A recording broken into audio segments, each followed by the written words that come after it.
And while the cool kids were digifying, the robots were taking over in this year's World Design Capital. Juliet has that story.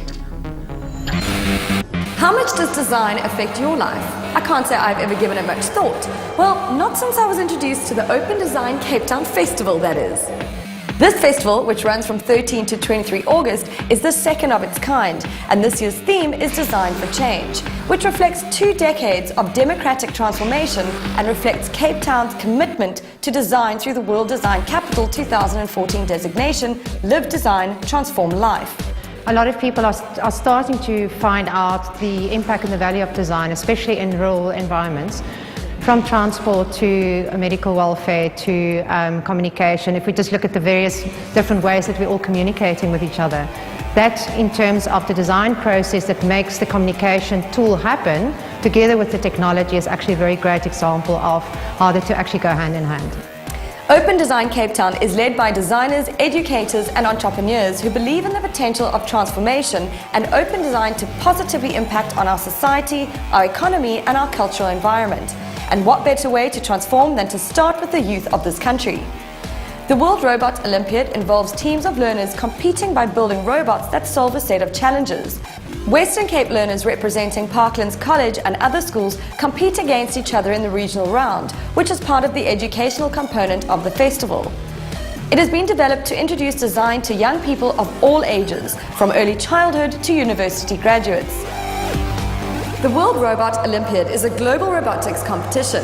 The top 20 teams in the nation go on to compete in the National World Robotic Olympiad, which is held in Pretoria at the end of August. And the national champions then go on to represent South Africa in the World Finals, taking place in Russia in November. The event helps children to develop and strengthen critical and creative thinking, and to build their social skills. Teams can build their robots from any unmodified genuine Lego pieces. Robots have to be able to identify lines and colors as well as scoop up and drop objects. Programming skills are a key component to the challenge. These kids have to be solution seekers and use higher order thinking such as logic, creativity and communication skills. Parklands Preparatory started with a robotics club but now has it as a compulsory subject for grades 1 to 6. Technology has a critical role to play in education, and the reason for that really is that it allows children to go beyond the classroom. It allows them to personalize their learning experience. So we first explored entering the World Robotic Olympiad in 2013, and it's just a wonderful experience for the kids to make something to solve a problem.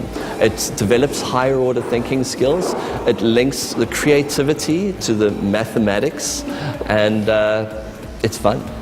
So we actually communicated with the World Robotics Olympiad, and we're hosting the regional one here. With the whole idea, there's a couple of, I think there's about 8 teams that entered. So the spectators can come and join us on the 16th and actually stand around and see how people are competing with their robots. They have to do all these different challenges. And then down in the playroom, which is part of the education wing that's sponsored by South African Bureau of Standards Design Institute, there people will be able to interact with augmented reality and 3D scanning and 3D printing. So it's a stunning opportunity for kids to really, from all different environments, to actually really interact with different technology stuff.